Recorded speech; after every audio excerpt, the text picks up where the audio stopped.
यहाँ कोई किसी का नहीं है।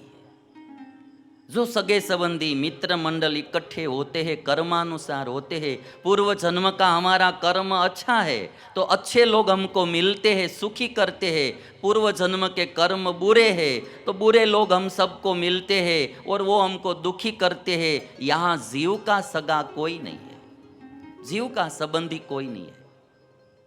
और इसीलिए ये शरीर से लेकर, जो शरीर भी होता है ना, कोई कोई को आप देखेंगे कितना अच्छा शरीर मिल जाता है, जन्म से लेकर मरते दम तक कभी भी दवाई की एक गोली भी नहीं खानी पड़ती है और इतना सुख देता है शरीर, कभी कोई बीमारी ही नहीं होती है। और कोई कोई को आप देखेंगे कि जन्म से ही बीमारी शुरू हो जाती है।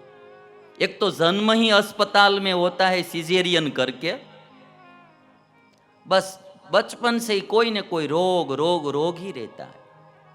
और वैसे परिवार में शरीर भी कर्मानुसार मिलता है, परिवार भी कर्मानुसार मिलता है। किसी किसी को ऐसा अच्छा परिवार मिल जाता है, सुखी सुखी ही करता रहता है, और किसी किसी को परिवारजन ऐसे मिल जाते दुखी दुखी करते रहते। दशरथ राजा आज बोलते हैं, आज दशा मेरी भी ऐसी, पिंजरे के पंछी तेरा दर्द न जाने कोई।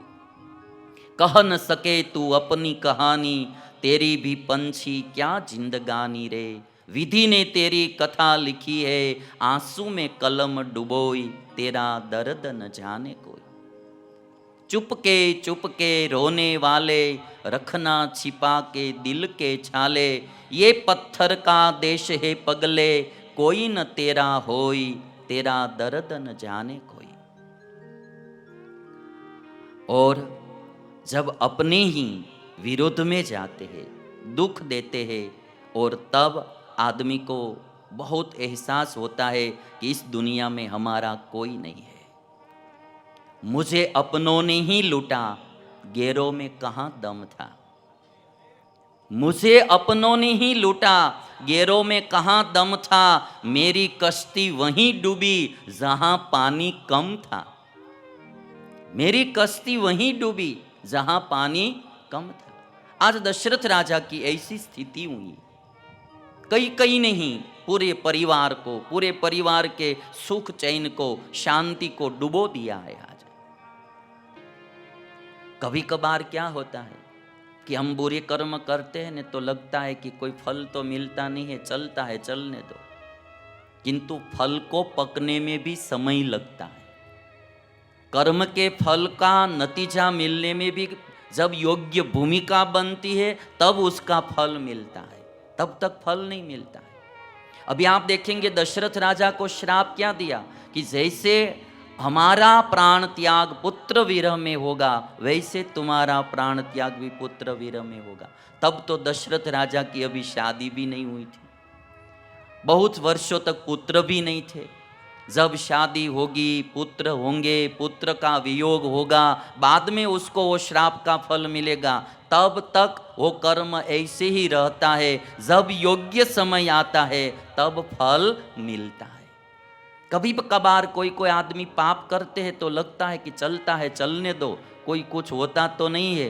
किंतु जब एक साथ फल मिलेंगे तब कोई बचाने वाला भी दुनिया में नहीं होगा। मैं इतना कह सकता हूँ, ये जो 50-52 वर्ष का दुनिया का अनुभव है, जब कर्म का फल देने के लिए भगवान तैयार हो जाते हैं न, तब इस दुनिया की संपत्ति, सत्ता या जुथ बल, कोई भी शक्ति काम में आती नहीं। चाहे कितनी भी संपत्ति हो, चाहे कितनी भी बड़ी सत्ता हो, कितना भी बड़ा साथ में समुदाय हो, जब ऊपर वाला के साथ में ले लेता है तो फिर किसी की सुनता नहीं। दुनिया की कोई चीज उसको तब काम में नहीं आती।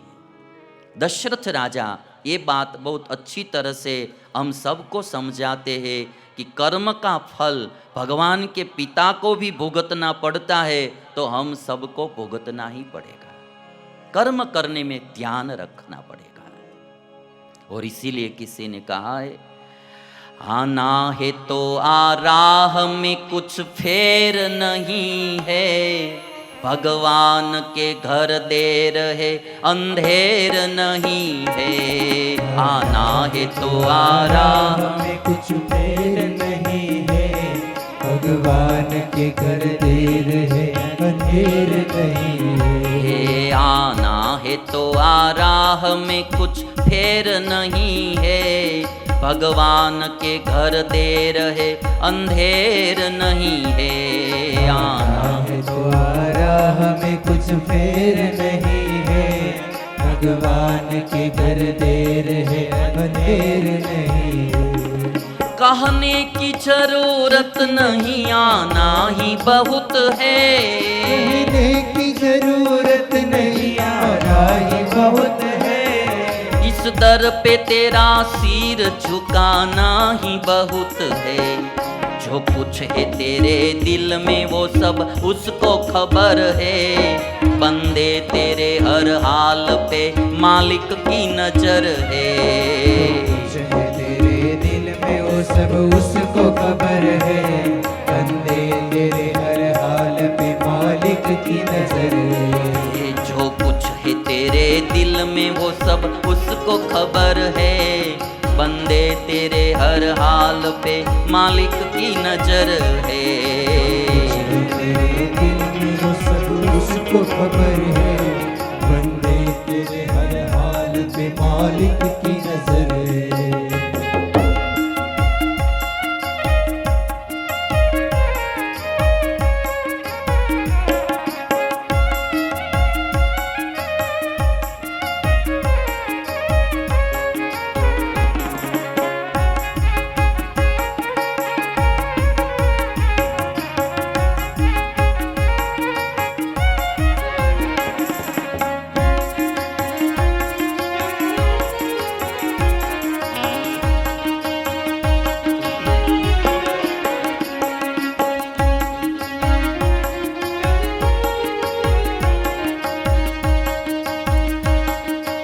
और एक बात ये भी याद रखना कि भगवान केवल हमारा कर्म ही नहीं देखते, कर्म के पीछे हमारी कैसी भावना है वो ऊपर वाला देखता है। कभी कभार आदमी कर्म तो ऊपर से अच्छा करता है ऐसा दिखाई देता है, परोपकार का कर्म करता होता है, किंतु पीछे की भावनाएं बहुत बुरी होती है। किसी का शोषण करने की, किसी का कुछ ले लेने की भावना होती है। ऊपर से कार्य परोपकार के करते हैं, सबको दिखता है कि ये बहुत परोपकारी आदमी है, किंतु पीछे की जो भावना रहती है उसका भाव अच्छा नहीं होता है। और ऊपर वाला कर्म देखकर नहीं, कर्म के पीछे की भावना देखकर फल देते हैं। और इसलिए कवि ने कहा कि जो कुछ है तेरे दिल में वो सब उसको खबर है, बंदे तेरे हर हाल पे मालिक की नजर है। जिसको सुखी होना है कर्म करने में बहुत ध्यान रखना है। कभी भी कोई पाप कर्म नहीं करना, करना है तो पुण्य करो। पुण्य कर्म करेंगे तो सुखी होंगे, पाप करेंगे तो दुखी होंगे। और इसीलिए सबसे पहला जीवन में, और क्यों बुरा कर्म करना, एक दिन जाना ही है इस दुनिया से, खाली हाथ जाना है, कुछ साथ में आने वाला नहीं है। सबको पता है कितना भी पाप कर कर के इकट्ठा किया होता है, एक घड़ी में मृत्यु आ जाती है, सब छोड़ के चला जाएगा। कौन भोगेगा उन वस्तुओं को? क्यों पाप करना? बहुत सी घटना इस दुनिया में घटती है और आप जानते भी है कि बहुत पाप करके करके इकट्ठा किया था, अब कौन भोगेगा उसको? वो तो चला गया। इसीलिए कभी भी कोई गलत कर्म नहीं करना है, चोरी लूट कुछ भी नहीं।